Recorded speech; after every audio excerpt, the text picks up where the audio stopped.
everyone. Thank you for being here today. Let's pin this. Ooh.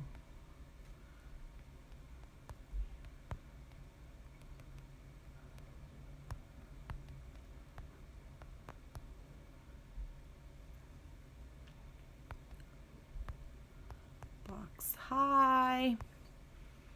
Thank you guys for being here. Let's see if that came out good, because there's no question box. Hi. Let's pin this comment so you guys could go ahead and ask away on anything you guys want to know about the evil eye. Just put the questions in the little question box, but I won't answer them yet. I'm going to start talking. How is everyone doing on this beautiful Friday? Well, let's see. I'm trying to wave back, but it's not letting me. Okay, cool. Hi, there we go. Wave. Hi, everyone. Let's move that out the way. Okay, cool. So I hope everyone is doing great. I am doing great. Oh, this looks like a turtleneck, but it's not a turtleneck. I'm doing fine. I hope everyone's doing fine. So I wanted to talk about the evil eye. And I think this is a topic that a lot of people are interested in, especially because they feel it, right? This is something that sometimes you feel something's off, what's going on, like things aren't working out, or I'm having a streak of unwanted events. I don't want to say bad luck, but technically that could be the evil eye. So I'll start off with a little background regarding my journey and how I discovered the meaning to the evil eye myself. So this actually happened for me about 20 years ago.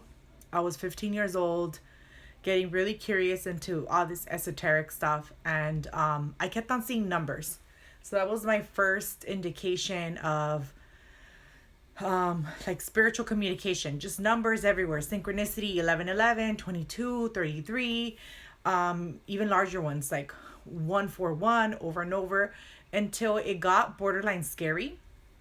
And I started seeing this specific number, 1134.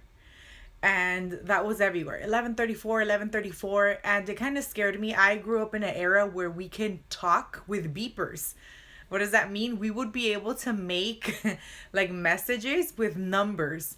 Like if you type in 143, that meant I love you. Or 1134 actually backwards is spelled hell, Hell, right? The 4 becomes the H, the 3 is an E, and then the 7, it's either 77 or 11, and that's hell. So I started getting freaked out because back when I was growing up, we were using beepers and things like that. Slowly we got into the phones and stuff, but it kind of scared me. So I talked to my mom about this, and my mom was very religious. So she's like, no, you just need to read the Bible more, so on and so forth. So I opened the Bible and I said, okay, let me give this a chance. I'm very open-minded. I opened it, and I actually, something just told me, go and find 1134. And there's a lot of passages that are going to be 1134 depending on the book. I ended up in Luke 1134, and it started talking about the evil eye. I was like, okay. I read the passage, and it talks about how, here I have the quote right here. So I'm not sure if you guys can see that clearly, but it says, the lamp of the body is the eye. Therefore, if your eye is good, I can't read because of the comments. So if your eye is good, your whole body is also full of light. But when it is evil, your body is also full of darkness. And that tripped me the fuck out. I was like, oh my God, what is this?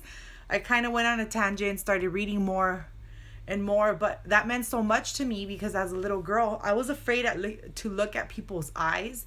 I have a lot of water in my chart, and I can sense people, I can feel people. I knew this from the beginning since I was a little girl. And there was people that would just scare the shit out of me because they were so intense.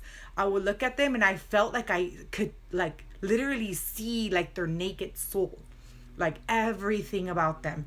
So I was very careful to look people in the eyes. I was very careful to like kind of keep a lot of eye contact because of that. First, because I don't want them to connect. I realized if I'm picking up on their energy this way, they can probably do the same way to me. So I started avoiding a lot of like deep eye contact. And even now, that's a skill that I have. Immediately, if I see someone and I see like their eyes, I could like go to the depth of their eyes and I can tell you if this person has good intentions, bad intentions. And it's all because of my intuition. So the more intuitive you are, the more sensitive you are, the more empathic you are, the more psychic you are, you're going to pick this up and you're going to be more sensitive. So you need protection. Because if you don't protect yourself, and there's all sorts of ways to do it.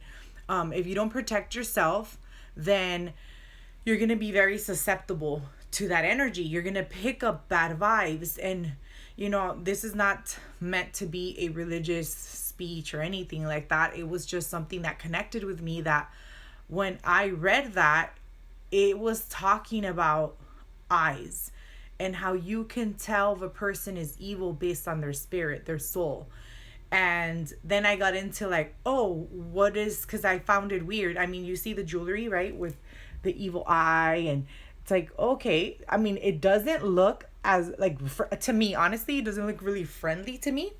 Especially this eye thing like this.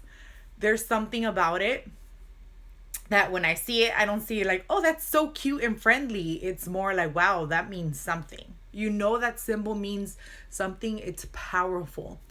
And I got curious because I started seeing a lot of people with red bracelets on and with the beads. Again, nowadays they have better ones, like this cute one. Seeing it has mother pearl in it and it's more like stylish. It's not, but growing up, we had to deal with more of these red ones. And, a little bit more old-fashioned looking stuff. But as the years went on, better jewelry came out. And I just bought different ones to wear because I liked it. I liked the meaning. But then I just started doing research. Where did this belief that this eye can protect you come from? And I went into deep research with Greek. So there's a lot of historically documented events where they talk about the Nazar. That's what it's called, Nazar, Nazar. They talk about the Nazar and how it was used by the gods. Then we go to Turkey. Turkey also has it very documented in their history that they use that for the evil eye. And other cultures too, like people from India, they believe in the evil eye. There's actually a good movie that one of you guys, I don't think Devon's here, but Devon, she recommended this movie to me, and it's called The Evil Eye. It's on Prime. And oh yeah, Devon just got here.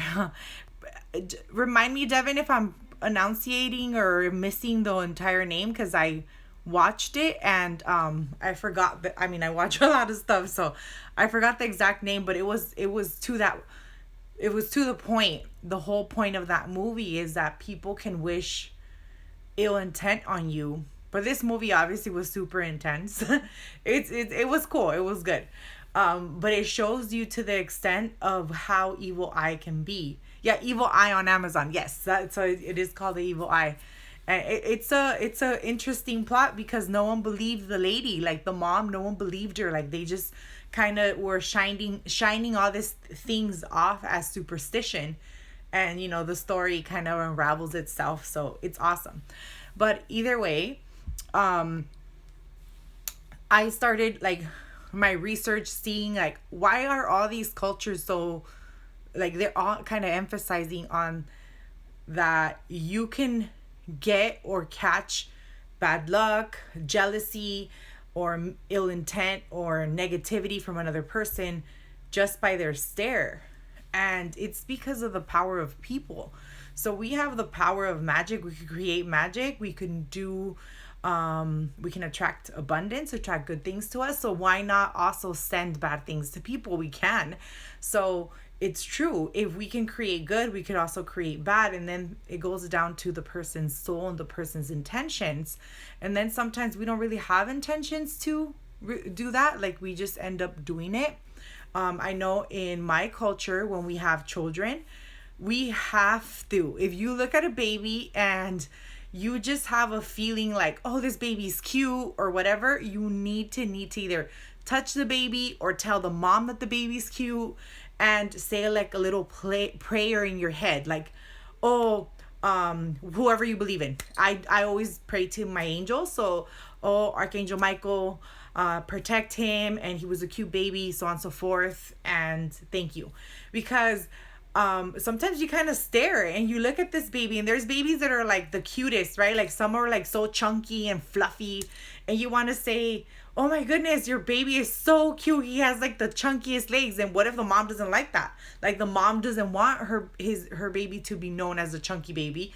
So in her eyes, you kind of casted evil eyes on her child, but you would like your child to look like that or be that cute. So everyone kind of, could misinterpret it. So that's why you always want to make sure that your intentions are clear and they're genuine, and you're not sending anything bad to anyone. And it could happen like that, something that simple, but it could also happen with like girlfriends where they're jealous of you. Maybe you've been in a lot of bad relationships and finally you find a guy that like you are really digging and he's digging you, and they're just like poopy face. Ugh, like what? Like, oh, so you're gonna leave us and go with him, and things like that, instead of being happy for you. So they might not hate you, but the whole point that they're not happy about the relationship and there's no red flags with the guy or nothing like that. They're just jealous that you're not spending time with them. They're sending you the evil eye, not intentionally. So we kind of all do that. We've done it, like, I think we can do it to different extents. Someone gets a new car. You tell them, like, in your head, you're like, oh, that car, you tell them your car's cool, but in your head you're like, how are you paying for that? Like, you're living with your mom. So things like that, you're sending malintent to items. So you don't have to necessarily just send malintent to the person. It could be to items where the items break down or they don't work out. It could be for a promotion. So it gets really, really intense. It's everything. There are some people that actually believe that you can die over the evil eye.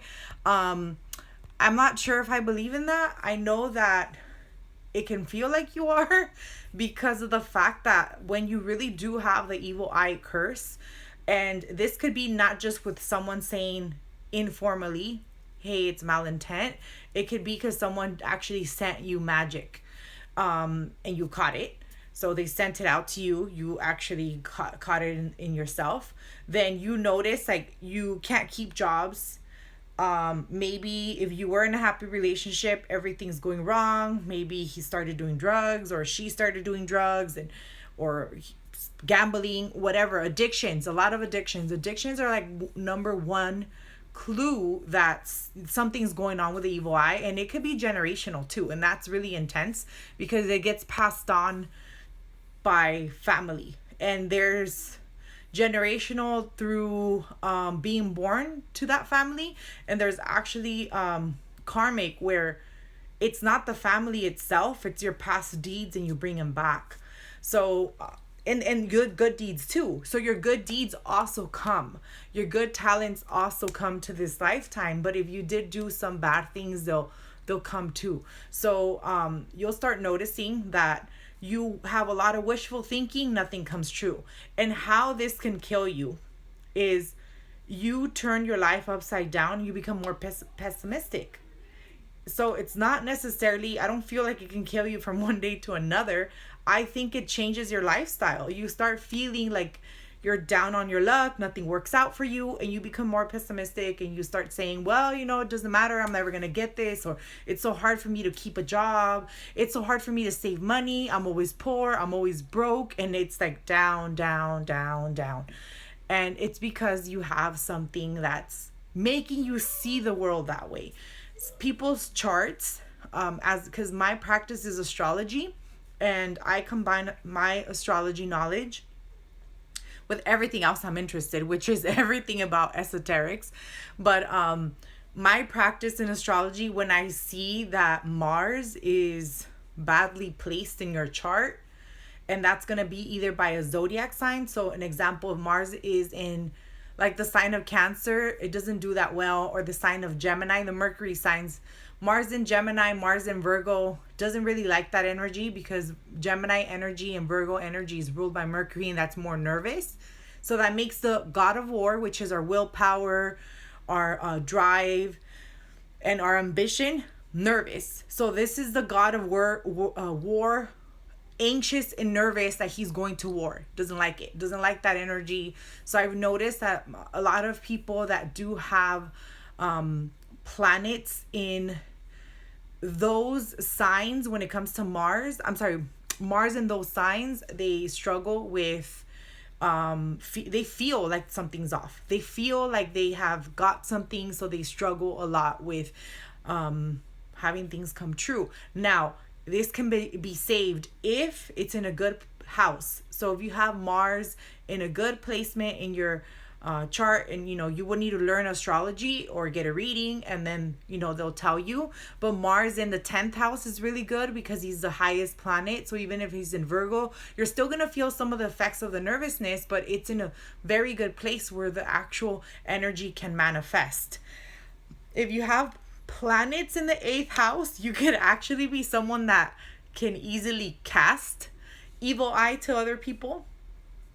So you might not know this, but you're more powerful than you think, and you can send that energy to people. So if you have planets in Scorpio, you're also equally powerful.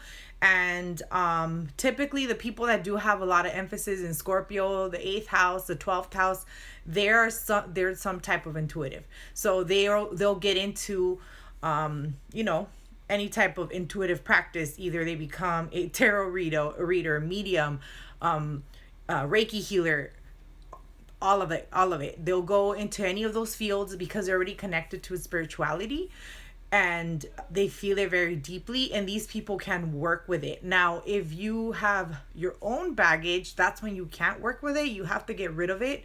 You have to heal all that before you can heal others. So you have to work on healing any type of pain, trauma, whatever you have, but then you can be a good healer because you have planets in the 8th house in Scorpio, and that goes deep. It's into the esoterics, it's into magic, it's into like studying the occult and going really deep and healing trauma. Like Scorpio doesn't mind going deep and clearing shit up. He enjoys knowing the inner workings of people.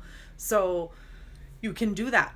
I do have one planet in the 8th house, but I have a bunch of planets in Scorpio, and the planet that I do have in the 8th house is Venus, so it's a good planet. But like I shared earlier, I started noticing that I can sense people by looking at their eyes.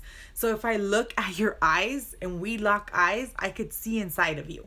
I can see and feel everything. And it was the craziest thing. I didn't want to. Some people are not, they're not the funnest to do that with because they're not good energy. So I learned to protect myself. And that's why I personally prepare my evil eye bracelets. And anyone can do it, but you really have to be strong.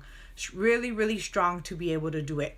If you do have the evil eye, to remove the evil eye, you would have to do spiritual baths. Obviously, the easiest one is to prevent the evil eye from happening, and that would be by you wearing some type of amulet, whether it's a bracelet, a red string. You can also have like something on your keychain, or inside of your bag, something you carry with all the time. You can have a picture or a sticker, like if you have your iPhone and you have the evil eye as a screensaver, and you have your iPhone with you all the time. But one of the ones that's my favorite is the car, because it could also help you from any accidents. And then we're always in our car, right? We're driving back and forth, and we spend a lot of time there. So now this year it was a little less than other years, but I think most Americans, that's what we do. We drive to work, we drive pick up the kids, or go to grocery, car. So you want to put an amulet there. And they sell some cool ones, some like vehicle ones that you can hang on the rear view, or you can put like by your the gears, the shifting gears, and then you're protected, and everyone in your car is protected. So essentially comes down to the evil eye being an attack to the spirit. We all have a spirit inside of us.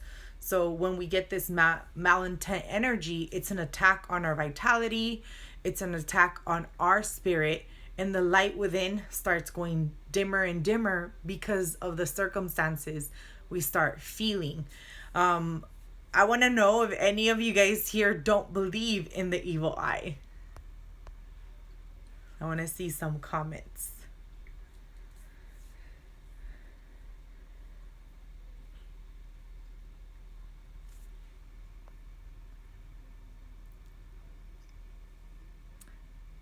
Okay, I don't see any comments saying that they don't believe in the evil eye. Okay. Yeah. So, hi, Millie. Yeah. The evil eye is something that's real. I thought it was only for babies. Yeah. No, the evil eye is not only for babies. The evil eye is for anyone. The reason why and that's a good question. The reason why we protect the babies the most. First, like I mentioned, once you have the evil eye, it's really hard to get rid of it. You have to go to a healer, like a curandera, a spiritual healer, a Reiki master, someone that's done it. Not any Reiki master. This person has to like you can be a Reiki master and be like badass at Reiki, but this person also has to do protection work. If they don't protect the chakras, they don't know how to do that, they're not going to be able to take out that evil energy. So some other people call it entities. That's what they say. Oh, I feel like I have an entity attached. That's the evil eye. So that's the evil, like the evil spirit that attached to you, or things like that attach to you. But the reason we protect babies is because if a baby gets the evil eye, they're a new light. They're tiny and they're more sensitive. So first, even if this evil eye doesn't do much to them, they're gonna grow up for the rest of their life with that energy of, ooh, someone envied you, someone was jealous of you. And that's when these people can attract a lot of bad situations. They can attract, like a life of criminal activity. And you look at this person, and you typically, this is how you know someone could have gotten an evil eye. It's when you speak to this person and you see them and they're genuinely like a nice person, and you're in your head thinking, wow, I don't understand how you drink so much, or like drink to the extent that they're not working, drink to the extent that they're stealing money, like that type of drink. I don't understand why you're doing drugs. But you talk to them and you feel like they have so much potential. What's going on? That's the evil eye. That person most likely got the evil eye when they were younger, and all their life, like everything piles up. And that's how you protect your babies, because you want to prevent that. Every mother, every parent wants their child to be successful. So if you do have the evil eye, you're just attracting opportunities that are not going to make you successful. You attracted an opportunity that invited you to a world of alcoholism or addiction or, pornography. I think we could all indulge in these things as a balance. I mean, we're human. We could watch porno. We're adults. We can smoke here and there. We can drink here and there. But it's always when it's imbalanced, when it's affecting you, when you're not taking care of yourself, taking care of your family, that's when there's an issue. And if you have it as a baby, you have a lifetime where, like, you have no nothing to show, and you feel like helpless. Okay, so I see Millie, I believe in it 100%. And then Devin, I wear a necklace every day now after that movie and got a little wind chime looking thing. Yes, yes. How do we know we have it? So, Mia Moore. So that's one of them. That's one of the clues. You know you have it if it's harder for you to tell. It's easier for other people to tell if they know what they're looking for. In that example that I gave you, where you speak to this person, they're like super, super lost, but you feel like they have so much potential. That's one of the indicators. The other indicator is because that's more of a severe case. That's someone that's had it for a very long time. But just say you recently start feeling that you have something, like it's when things are not going your way. Things are off. Like you'll get periods of, wow, everything's working out, and then periods of like a lot of things not working out. Maybe you lost your job, or maybe you've been written up at work a lot, or you're not getting along with your spouse. So everything starts going down, down, down. Some people get physical signs, and one of them is they get fevers. It feels like the flu. They get fevers, but they never really get fully sick. A lot of headaches. So they're always feeling like tired, depressed, borderline feverish, low energy, like things like that. But you didn't have that before. And the way that you can catch this, like the easiest way, first, if you're in the public eye, anyone in the public eye is going to catch it. And you don't have to be a celebrity. I'm in the public eye right now. People can send it to me. Obviously, I'm protected. But yeah, people can send it to you. Even if you're not on, like me, like on an IG, if you're posting things about your life and then other people are looking at everything, they can send it to you. And I think a lot of times we do send people malintent that way. I seen it with some friends where they're like, oh, could you believe her? She's traveling the world. She was here, there, all stupid bitch. Did they send her hate? No. Did they send her like, I wish that everything goes wrong with your life? No, but it's still to the point where something about that person's situation is triggering something in you, and you're like, fucking bitch, she's traveling the world. We don't even have to say that. We can be like, oh, that's dope, or that's cool, or awesome for her, or like, like just not say nothing. So yeah, putting your personal life out there, that's one of the ways that you can get the evil eye from other people, just by them simply trying to hate on you. It's just hating. All of it is hating.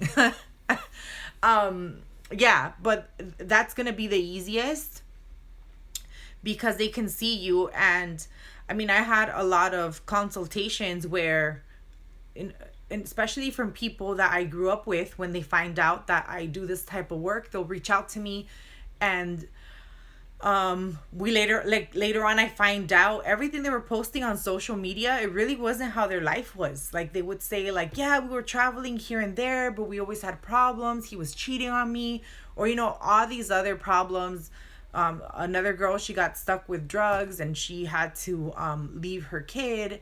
So you would see her Instagram and her Facebook like, hey, I'm doing and hanging out with my friends and doing this and doing that, but not knowing that she's addicted to stuff, and her life is not, it doesn't look like how she wanted it to look. So that's when you're posting all these things and people could be hating on you, and you're just creating more, and your life gets more and more downhill. So it's always better to prevent it. Sage is like my number one. Saging clears the aura. And you have to combine it with prayer. So you don't have to be religious at all, but you have to have a belief in something. So something really strong, something that you feel is like beautiful, divine, just bliss. So if that's God, if that's angels, if that's magic, whatever it is, you need to really believe in it. And when You are cleansing yourself. You're just imagining like your entire soul like being at peace, like being at zero, being whole, being clear. And from there, you can, deflect a lot of things. That's without you having the evil eye. Little evil eye things like hating on you, those are easier to get out of your system versus someone that is continuously getting attacked. Then it's not going to be as easy. They do need to see a professional. So that would have to be a healer. Additionally, I do not ignore medical conditions because, like I mentioned, stress is tied into a lot of medical conditions, malnutrition. So those are all symptoms of the spirit, and the spirit is in a vessel, which is our body. So you still need to see a doctor. Don't just see like a psychic or a Reiki master and not see the appropriate doctor. You have to see it's a holistic approach. So you do need to see both, and you need to change your habits so you can feel better and you won't feel like, unbalanced. Let me see. I had some comments. Make a smudge or smug you can. Yes. I wish I can sage my job. Okay, you don't have to Millie, you don't have to sage your job. Make a spray like Devin said. I make sprays. So every time I do a consultation, I always sage, and I sage before and I sage after, and I also make a spray. So it's very simple to make. You just get water. You want to boil the water. You want to make sure that it's clean. So if you don't boil the water, then I would get it from like a water bottle, because you don't want the water to get germs. That's all. But if you boil it, everything's sanitary, good. Then from there, you're going to add sage, essential oil sage drops. I wouldn't bother getting food grade essential oils because you're not ingesting them. It's in the air. So you don't have to get food grade, but you can get organic ones, but not necessarily like food grade, because you'll see on the bottle it'll say food grade essential oil. They're way more pricey, and you don't need to pay that if you're going to be spraying it. So you put about 10 to 15 drops depending how big your spray bottle is. Mine is usually like this big.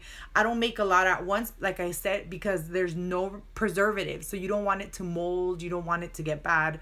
So put about 15 drops in there, shake it up, put it in your purse. It's like perfume, and you're just spraying it. It actually doesn't smell bad either. And you can add lavender to it so it can smell better. You can add rose petals. So you can get creative, but it needs to have sage, period, because sage cleans the aura. So that's on a constant. It will become like your new perfume. Like that's what you're doing. You're just spraying for your work, because you can't stage your work. You need to have an evil eye somewhere, or you need to wear an evil eye bracelet. If you can't wear the evil eye because you have to wear a uniform, whatever it is, then you can have evil eye earrings. So these are like a little, out there, like bright and big, but there's some that are tiny, so you can have tiny ones, and with your hair you cover them. You can wear a necklace that goes underneath your shirt that has the evil eye. You can have the evil eye, like an evil eye sticker in your person, in your purse, and you go to work with it, so it's gonna be there protecting you. Another thing, because I worked in an office setting before, I actually had a sticker, and I would put it underneath my keyboard so no one sees it. They go to my desk, no one sees it. It's underneath my keyboard, and you don't even have to get a sticker. You can just go online, print the evil eye, and put it underneath your keyboard. No one's gonna see it. No one's gonna lift your keyboard and be like, "What's under there?" You're the only one that knows that it's there, and there's nothing bad about that. So you can do things like that to protect yourself at work, not necessarily just saging. Let me see if I missed any previous comments. What does it mean when a red bracelet or evil eye bracelet breaks? Yes, so when people, that's why it's good to wear the evil eye amulets, pendants, anything like that. So I used to have this beautiful evil eye necklace, and I actually bought, it was sterling silver. I bought it for like $80. It was beautiful, and everyone would compliment me over it. over it. So most likely that's why I got it broke. It was catching everyone's compliments, and maybe some of them were not pure. But I had it for a while, and I would always try to kind of like hide it so that people won't compliment me a lot on it, but it was so beautiful. Well, it ended up breaking, and it found the floor.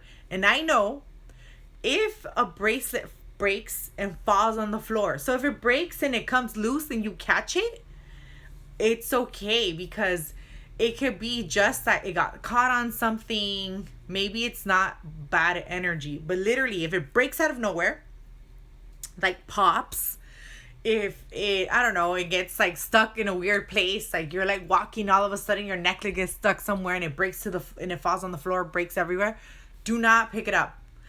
It caught something and it wanted to yank that shit out of you, like let it out.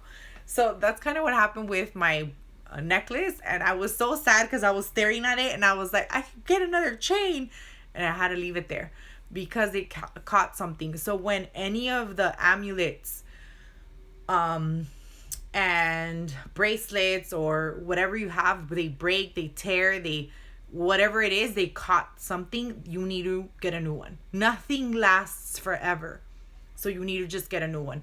The best recommendation that I have, if you do wear one, is you just have to sage and cleanse constantly.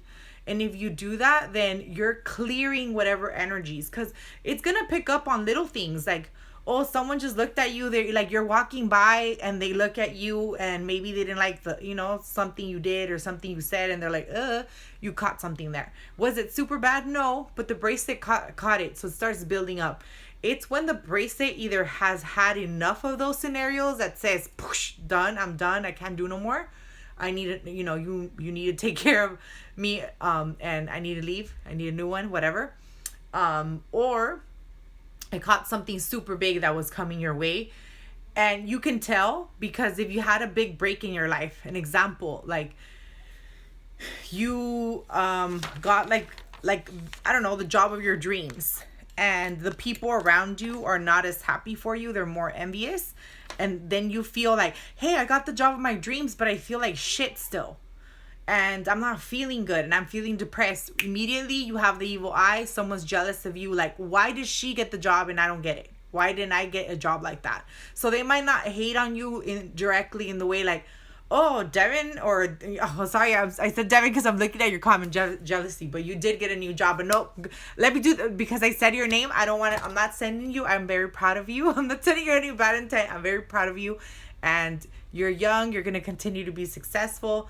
Please, Archangel Michael, protect Devin, and, sorry, let me move my comments.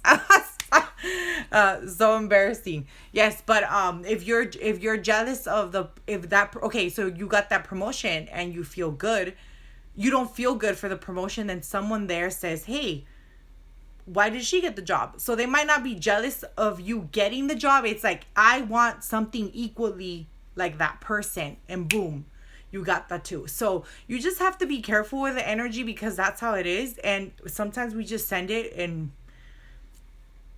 it's not that we wanted to harm the person. But again, I think a lot of you guys Devin says she wears that, so I know she's really protective. Plus, she has like a beautiful heart. But I have a few people on the chat that have bracelets that I prepared before, so I know you guys wear them. I saw Vicky. I know Vicky had an experience where she got a bracelet from me and it started undoing. I don't know if she's still here. Sorry, there's like a lot of comments and I'm going back. Let me see. What does it mean? Okay, I read that one. It's a form of protection, deflect. Good. Okay. Okay, I read that. Yeah, people also hate the way others love you too. They can just, they can definitely be, it could definitely be like that. They could envy other people. Okay, I want one. Yes, that's another one, Millie. Having a tattoo of an evil eye on you, then you have permanent protection, but then you have to sage yourself. Is it better if someone gift you an evil eye? Actually, I haven't seen any benefits of someone gifting you one or not. I would be careful of the person that gives it to you. I mean, if it's your mom and you get along with your mom, you know, some people don't, but most people do. Then no, obviously your mom's not gonna send you bad intent if you get along with her. She's good. You have a good mother-daughter or mother-son relationship. But just say if it's like an iffy friend, I mean, but people really don't give stuff away like that. So, I mean, it's very rare. I've never gotten an evil eye from anyone. No one's ever gifted me one. Let me see. My mom used to wear it attached to her bra with a safety pin. Yes, you can do that. And that's actually, honestly, in my parents' generation, they used to be kind of secretive about it. So even my mom, when she would wear it, she would wear it in her ankle. You wouldn't know that it was in, like, she had something in her ankle. So she was catching everything. And you would wear it on the left. If you're going to wear it on your ankle, you want to wear it on the left. And you'll tie like a red string. I would tie, it would have to be wool. You can do any other material, but wool is the one that is going to be the strongest, because wool is a conductor of electricity and it's going to catch energy. So you want to just get like a wool string and then tie it, and no one's going to know you have it. You can even tie a red string to your bra. There's people that wear their underwear up, like inside out. People that only wear red underwear because the color red itself is protective. It also belongs to Mars. So Mars is the god of war. He protects us. He's our willpower. So that red energy is protective itself. Okay. Does that go for crystal bracelets too? Yes. So for crystal bracelets, like when they break, crystals have a lot of energy. A lot of energy. So when they break, it could be that they caught something. The thing is, some crystals, and this is when we're gonna just overgeneralize, some crystals can self-clear themselves, like they could cleanse themselves. So it all depends. And then there's other times too that honestly I've noticed that some of the crystal bracelets are made with a certain type of material, you know, that the one that ties them together, the elastic band. It's not the best quality. So as the years go, it starts losing its elasticity and then it breaks. So it all depends on how long you wore that crystal bracelet. If it had that cheap pull out thing, you know, the like stretchy whatever thing, then it could break easier on you. But you need to know your crystals at that point, because some crystals can catch negative energy but don't cleanse themselves. So that's when you have to kind of see what crystal it was that broke, what bracelet, like what were in there, like amethyst and clear quartz. Then that can catch things, because amethyst is very spiritual and clear quartz is the master stone, so it just amplifies the energy. And amethyst is not a bad stone, but it's very spiritual, and it's connected to the energy of Jupiter and Sagittarius. So it's more about enhancing your spirituality. It's more about like giving you inner peace, things like that. It's not about protecting you. That would be more like the black stones. A lot of the black stones are protective. Onyx, black tourmaline, anything that's kind of black, those are actually catching negative energy and they're cleansing themselves. So if you do have crystals on bracelets, just kind of cleanse them every so often. And that's another way you can cleanse your jewelry. All sorts of jewelry, you can cleanse it by just putting a black tourmaline in your jewelry box.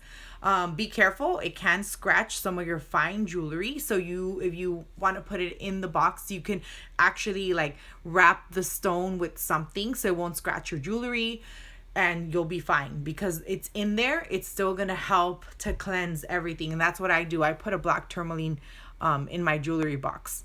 Okay, let me see. Aspidia. Yes, that's a good stone. Yeah, that could be.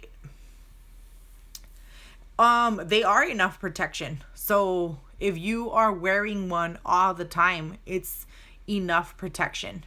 Okay, Vicky, hi. Sorry, I went up the comments. Yeah, I literally, like, in the third day of having it, it broke. And Vicky, did it completely tear off? Hi, Moonlight. Okay, and I have a hamster hand too. Okay. So the hamster hand is similar, but they always pair it with, well, not always. Most of the time you'll see it paired with the evil eye right in the middle, because the hamster hand, again, is more spiritual. We have points in our hand that are connected to the rest of our body. So this is more peaceful, more for spirit, but it can stop some evil from entering, because we have the power in our hands. This is where we can cast things, we can do things with our hands. So it is similar, and this is kind of why you sometimes see the hand and the evil eye right in the middle, because of the connection to the protection, and also just attracting luck. So the hamsa to me is more about luck, attracting gifts from the universe, and the evil eye is more connected to protecting you so you can attract the gifts. So they work hand in hand. Okay, so on my stomach. Okay, cool. Right on your solar plexus. Okay, let me work my way down. Okay, so I think I answered that question. Could you tell me what was in my previous life, and if there's anything that you should release in this life? Thank you. Okay, have a hamsa pendant, but the diamond fell a long time ago. What does that mean? I shouldn't wear it again. Honestly, I don't wear jewelry that breaks, or and it has to do with the law of attraction. So it's like a whole other conversation. But technically, if we stay in poverty state, so if you can't repair it, if you can, repair it. If you can't, then you need to get rid of it. Because when we hoard and hold on to things, we're in poverty state, and we're not allowing new energy to come in. So if the jewelry looks like it's not wearable anymore, I would not wear it. I will get rid of it. If it's wearable, even if it has a missing little diamond and it's not a big deal, like it's still looking good, then you can still wear it. But if it looks like, oh, I can't wear it because a big old piece is missing here, you either fix it or you need to get rid of it, because you're keeping old energy with you, and you're not allowing new gifts to come into your life, new things to come into your life. I know a lot of people are they're kind of iffy about that, because yeah, you have to get rid of some stuff. Like, oh, but I love it. You need to get rid of it. Like how I shared my story with a necklace that I love and it broke. I didn't pick it up. I left it there. And I wanted to pick it up, but I knew it was time to go. I also had a nice, it was like a chakra stone bar. And it broke off after I had worn it on and off for a year. And all of a sudden, because I kind of always fiddle with whatever I'm wearing, when I went to touch it, it wasn't there, and I only had the top part of the pendant, and everything kind of fell, and it was like a screw. So I have no idea how it fell. I didn't hear it. I didn't feel it. I don't know where it fell, but it wasn't there when I went to touch it. So if it's broken, don't keep it. Mine was broken. I let it go, and it's a whole other conversation. I think we do have to be thankful for the things that we have, but if we keep a lot of broken items around us, old clothes or clothes that don't fit us, we're not letting the energy move, and we're not going to attract more things. Okay, try tiger's eye is protective. That's good. Cleanse with selenite. You can cleanse with selenite, but selenite is not protective. Okay. Is it okay to have religious symbol and the Nazar eye together? Yes, it's up to you. If you feel okay, so it's all your beliefs. I mean, there's some people that don't believe in, religion. There's some people that they're not tolerant of other people's religion. So it's all up to you. Like, I wear jewelry that has a Buddha, but I am not Buddhist. I mean, I respect the religion. I read about it. I'm like, because I respect everyone's religion, as long as it's not spreading evil. So I'm okay with it. And I could wear a Buddha and be okay, but I am a follower of Christ. So I believe in Jesus and I believe in God. So that's my religion. That's what I grew up with. But I can believe in the Buddha too. So I wear it. I could wear the Buddha. I could wear symbols of elephants. I feel comfortable. Some people don't. Some people don't even like to wear the cross. I think it's more powerful because I believe that there is a thing with spirituality, that when we combine our spirituality, our beliefs, that's our true spirit. And when we combine that with something that makes us feel good, we just kind of amplify our energy even more and we start feeling better about ourselves. So if you praying to San Juditas is making you feel good because you feel that's your protector, you praying to Archangel Michael, to Mother Mary, to Jesus Christ, to the Buddha, is making you feel better, that's elevating your spirit, that's elevating your energy, that's bringing in more opportunities, and then you're also protecting yourself. I mean, why not?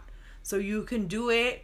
I would do it. I mean, I have a bracelet that has all the symbols, and then I always wanted to get it. I don't know if you guys seen those tattoos where it says coexist, and it has all the symbolism of all the, like, you know, there's religion and all these other symbolism in the tattoo itself, because I'm really open-minded of all that. I really feel that we can respect each other's beliefs as long as we are loving and spreading kindness and compassion. Then there's no reason why we judge other people by their beliefs. So you can definitely do that. Wear a religious symbol with whatever, with a Nazar. So let me see. Vicky, no, I did 3 knots on it and sealed it with a protection incense and sage. And did it break again, Vicky? Okay. Does wearing red string do the same type of protection?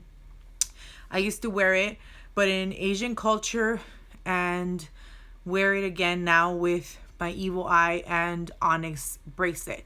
Okay. So the red string is the same. It has the same protection, and that's kind of why they combine it, right? Like I have that one with red. Now, there's different, like I said in the beginning, there's different cultures that have beliefs, but the Asians believe that the red string is fated. So all the people that you're ever gonna meet in your life, you have a connection to them. So when you wear a red string, it's like a promise that you are going to go on the path that you're fated to be on. And that's one belief. But in other cultures like Turkey, and then from there, because this was a European practice, and we cannot forget that South America and the Americas, we were conquered by European people. The Spanish conquered Mexico and everything kind of under there. Some French down there in South America, Brazilian, etc. But where did these people come from? They came from Europe, Spain, right? They came from Portugal, Spain. Portugal, Europe. So we have beliefs that the Europeans brought over here. And these were spread from the Greek and from Turkey and all the Arab area, like the Balkans and all that too. So in Mexican culture, we do a lot of we pray to saints. If we are Catholic, most of us are Catholic, and we combine the red string with saints because it's something that's been passed on and they believe it's protection. So then now this culture adopted it, and then other countries start adopting it too, because it's more rooted from where it came from, which is Europe. It's a European practice, and the color red itself is protective already. So tying that red string is gonna be protective. That's why I throw everything out that it's broken. Yes, that's how you want to throw all the because you want to invite new energy. Turquoise kept leaving me a ring and earring. Interesting. Okay, let's clean up before the year ends. Yes, you always want to clean up before the year. Yes. Especially I'm going to be doing a vision board for 2021, and the people that already purchased the webinar, I'm going to send an email about 2 days before that because I want to know people's intentions. When I do the vision board, I'm going to put everyone's intentions on the board. So like that, we manifest together because there's an auspicious event that's happening that day. That's when Jupiter and Saturn are conjuncting in the sky, and they call this the Star of Bethlehem. So this is the promise that we were going to be saved, as a whole world, as a spiritual human world. And yeah, it's happening again. This is the closest that it's happened in 800 years. So these planets get together every 20 years, but you're not going to witness the closeness. First, because they don't orbit together. So from our perspective, because the Earth is on a tilt, when we look up, we see them at an angle, so they're not going to align. So they can be on the same degree, but we're looking at things at an angle, so we don't see the alignment. Well, this year, they're going to be so close, they're going to form a huge star together. So they're going to be the brightest thing in the sky, other than the moon, because the moon is closer, in the sky during this period. And you can only witness this on that day, which is going to be the eve of the 20th. So the 20th and the 21st are going to be the strongest, depending on where you live. Like if you're in the US, it's going to be the 20th. But if you are in, just say Europe or Australia, then obviously it's going to be the day before because the US is behind them. So our 20th is their 21st. And that's when the star is going to be the closest, because after that, they start moving apart. They're no longer together. So that's when you can make a wish. And we also correlate making a wish with the solstices. And that's how the New Year's resolution came about. And that exact day, the sun goes into Capricorn. So if we have Capricorns here, it's going to be huge for you guys because if we put Capricorn in the first house, the second sign to Capricorn is followed by Aquarius. And this is where the Jupiter Saturn conjunction is happening. And that's going to be in your second house of resources and money. So if we put your sun sign on the ascendant, it's happening in your money house. So you can manifest money for the next 20 years. This is going to be something that's going to pay off for 20 years. Is it going to completely give you something immediately like this? Might be, depending on your chart. If you have planets near 0 degree Aquarius, then there's higher probability that you can get a wish come true because you have activation right away. So it all depends on a person's chart. But yeah, I'm gonna do that webinar. Okay, let me see. I wear a Buddha and crucifix with my evil eye. See? Yeah. Yes. Okay, love that. It's cleansing tomorrow. Yes, I wish more people would understand it. Spiritual at the same time. No, but I did notice today a knot came undone and a second knot is getting loose. Oh, yeah, okay. Well, as long as it doesn't fall, then you're good to go. But that's good that it stopped breaking. Okay, let's freaking home the world. Aw, whoop, whoop, let's get it. Yeah. Okay, so when the conjunction is happening on December the 20th, and I'm actually doing the webinar on December 20th. So it's a Zoom webinar, and if you bought my digital calendar, that has all the transits for next year, like when the moon goes into specific signs, when you have, just say Venus making a good aspect to Mars, things like that, and it tells you the meaning, then you get the webinar for free. But you can purchase the webinar on its own. Let me see. There's a question here. Okay, so Stardust wanted a general reading. Oh, Stardust, I'm sorry. I am not doing readings right now. This was more about information of the evil eye. So I don't have oracle cards to pull. I'm not doing that. I'm sorry. Okay, let me see if I missed anything. We talked about the amulets. I do my notes. It's all messy, but make sure I talk about everything. Okay, so I talked about the symptoms. And let me see. Yeah, I think I covered everything.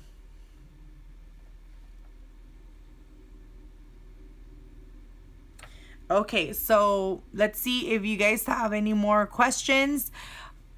Is it still available? Yes, the webinar is still available. I'm going to close it 2 days before the 20th. So that's when I close it. Are you saying the live I came in late? Yeah. I am saving it. Sorry. So okay, love this. Love you. Oh, thank you. Yeah, definitely Aquarius will be affected during this conjunction. It's happening in your sign. So Aquariuses are going to have a lot of changes and transformation. Yeah, you definitely. I am going to be doing a 12 days of Christmas giveaway, and the 12 days starts the day of Christmas until the wise men, the astrologers, reach the king. So that's going to be on the 6th of January. So for every day starting Christmas, I'm going to do a giveaway, and I'm having a lot of vendor friends do a giveaway with me. So they're going to be giving away like goodies. I'm not really sure exactly what, but I'm going to be posting on their shop, and they're going to give away some things from their shop. I have some astrology face masks. I have some like necklaces to pin your face mask, and I actually ordered some from her, where like that you don't have to take your mask off, you just kind of hang it like a necklace and then you put it back on. It doesn't touch anything. So I'm excited for that. I'm gonna be giving away stuff, so you guys tune in. Check out when I post it so you guys can win. And I'm gonna be giving away something every day for the 12 days, but then I'm gonna pair it with whatever else the vendor is giving away that day too. Okay, will it affect me also if I have Aquarius moon? And yes, definitely. If you have an Aquarius rising, you're going to be the most affected because it's happening in your first house of the self. If you have an Aquarius moon, then you're a double Aquarius. So yes. And if you're a Scorpio sun, definitely, because Aquarius energy squares Scorpio. So a lot of the next 20 years are going to be very transformational for you. Yes, I am going to post it on IGTV, Natsuko. Okay, cool. How will it affect me? I have to see your chart. I have to see your chart. I have to see what's going on. I need more placement, so that requires a reading. No, you can't think evil eye thinking, right? Shit, I'm fucked. No, I have a stellium in Scorpio, and I don't see things like that. I have Pluto in Scorpio, Saturn in Scorpio, and Mars in Scorpio. And I feel transformation makes me more powerful. So you have the power. You can either say, fuck, everything goes wrong, or you can say, oh shit, I'm fucking gonna catapult to the next level, power up. Like, it's up to you. It's up to you, but I never see it as I'm fucked, because I don't want to attract scenarios like that. So you do. Yeah, I know you're joking, but don't. You need to transform, like transformation. This is why you were born a Scorpio, because Scorpios are meant to transform. But I honor my Scorpio energy. Like, I've had a lot of shit in my life, but I don't let it keep me down. You keep going. Okay, you're going to be great. Yes, see? You're going to be great. Yes, everyone here is going to be great. Is it going to be 100% all the time?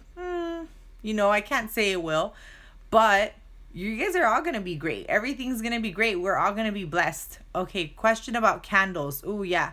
My flame has been flickering like crazy since I hopped in here like 20 minutes ago. Does it mean anything? Yeah, when your flame is flickering, there's just a lot of energy. Now, you don't want the flame to go low. When the flame is low, then that means that there's not enough energy. But when it's flickering, it's usually guides around you. There's guides. And honestly, when I do lives like this, a lot of the people on the lives are intuitive themselves, and they have a lot of energy. Like, I can make things go crazy, especially when I finish meditating. I'm like in a state like of completely, like if I'm floating on water, walking on water, I mean, then I can make things go crazy. So with everyone's energy, it can happen. You just don't want that flame to go low. So The message there, I think it's excited. Your guides are communicating with you. So I would journal something what you think or things that are coming to your mind. Okay, so let me see. I saw some other comments. It's bringing in more blessings.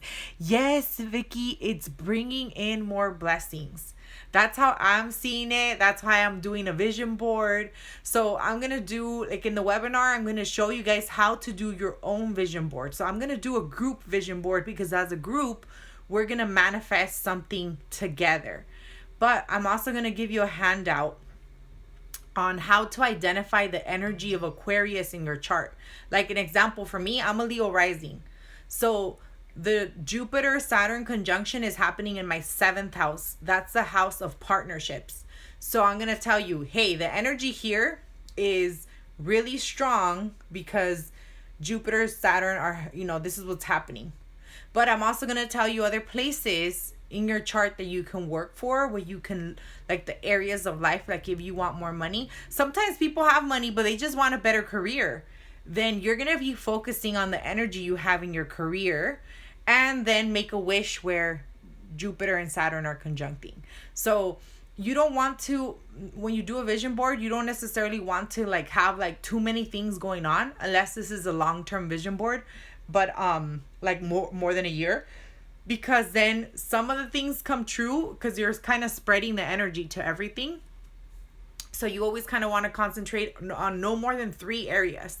So if it's love, getting a house, and getting a better job, then you would want to, that's it. But not like going on vacation.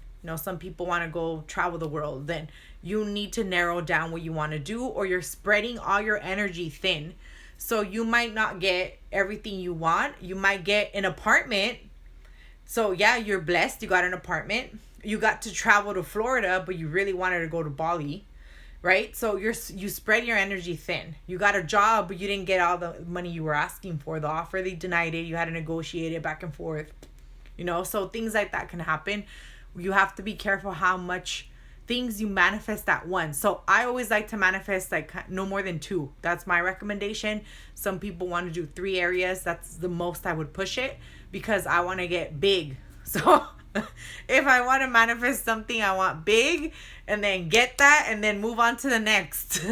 So you could have your list, check it, and then you'll notice that as your energy, your abundance energy and your mindset changes, you attract way more things more easier that you're just like, I don't know. Like this year, I feel very abundant. I feel blessed. I don't have I'm not super rich. I'm nothing like that. When my kids are asking me, what do you want for Christmas, Mom? And I'm like, honestly, I think I have everything I want. I just want to have like a nice dinner with you guys and maybe kind of like, I don't know, play like board games. And I start looking more at memories than at material because I have everything I really want. Like I don't need to buy myself another TV. Like I don't need to.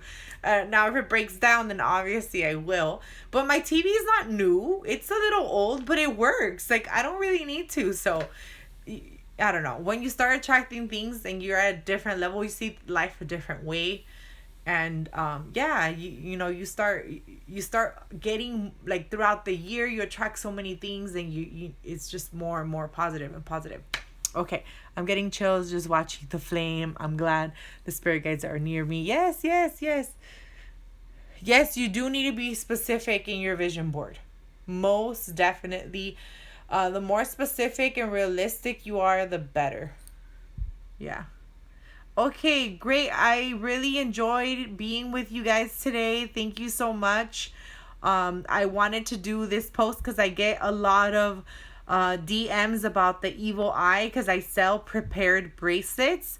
And I also have some vendors that are going to do the 12 days of Christmas giveaway with me, and they have evil eye bracelets. So we're going to be giving out some stuff. So you guys enjoy. Thank you, Vicky. Nice to see you again. I know you're probably busy with work. Thank you, Devin, for always being here.